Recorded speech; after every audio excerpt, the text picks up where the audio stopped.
One of the questions we get in our office all the time is, am I responding to my baby? Am I spoiling my baby? My mother told me, my pediatrician said, my friend said, you're going to have to put the baby down. You're answering to its cries too much. And so we really like to share with our moms the research and the things that we've studied that show how responding to the baby helps their nervous system, what that does when we don't respond to the baby, what are some of the negative and the con sides of cry it out or letting the baby just work through their feelings, or the mythical self-soothe, right? Absolutely. And it is, I would think, one of the biggest topics that we talk about with our parents.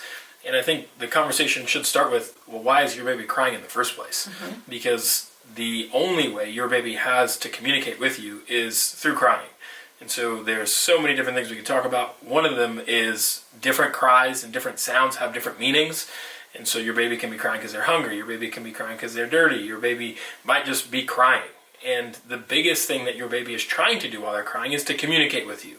And so it's pretty interesting as a husband and wife dynamic. It's just like, what would you do if your spouse was communicating, or you were trying to communicate to your spouse and they weren't responding? What would be the first thing that you would feel?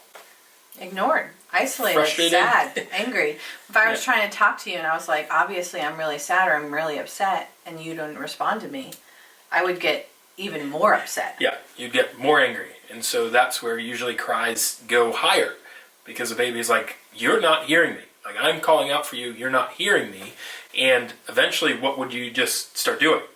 You'd probably just stop communicating. Yeah, I'd be mad at you. I'd give you the cold shoulder. Exactly. And so what happens when we do these cried out and these baby trainings and just letting the baby self-soothe, what they're doing in that is they get to a point where they're so escalating, and it's like, I'm not getting the response that I need. I'm not getting the help that I'm asking for. And so in the animal kingdom, if you were doing that and you were crying, but your parents weren't addressing and attending to your needs, you would be easy prey for an animal.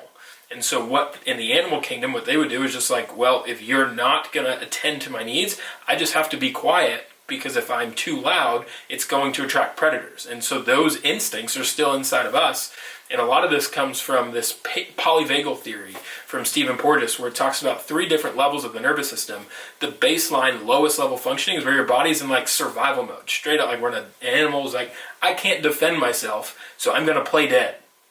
That's what happens when your baby self-soothes, is that their nervous system is at the absolute lowest level of functioning, where they're slowing down their breathing, they're slowing down their heart rate just to above baseline function, to where they're still alive, but their body's essentially not functioning. It's the lowest level. Then you go into the stage before that is where Bridget's talking to me and I'm not responding and she's aggravated and agitated. Her body goes into fight or flight. It's like, I'm going to yell, I'm going to tell you more. But the best way to actually have this is if we communicate back and forth. She talks to me and I talk back to her, and that's the social part. And us as humans, we have this special ability. And the highest level is this social vagus, where we get to interact together and we can have community and we can just feel comfortable and safe in our environment. And that's the number one thing that we need to provide for our kids and for our babies, is an environment to know that they are safe, that they're cared for, that their needs are going to be met. Because a child and an adult, any of us, cannot be in growth and protection at the same time. If your body's in protection in this fight or flight mode, then they're not in growth and development where we need them to be, especially our kids. Because if a child is in that stress, fight or flight mode, it affects long-term brain development. It creates a weak foundation for all learning, health, and development. There's so many negative side effects to a baby being in fight or flight a very simple thing is just letting them know that you are there for them and attending to their needs. And now this can be hard to hear, Mom, because you feel like you're the only person that can hold your baby, that you're the only person that can soothe them, and that you're tapped out and you're emotionally tapped out, and if you could just get a night of sleep, it would be really great.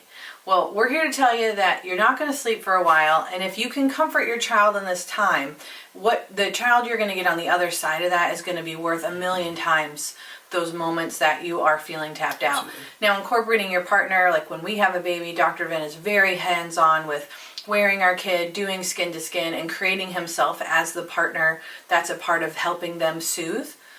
But the thing is, baby was inside you for 9 months. They heard your heartbeat from the inside.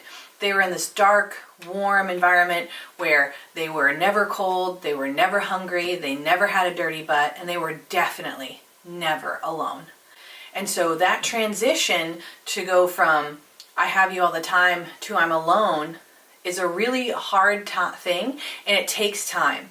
There are a lot of wonderful sleep consultants. There are a lot of sleep programs. There are a lot of people that can help you with that.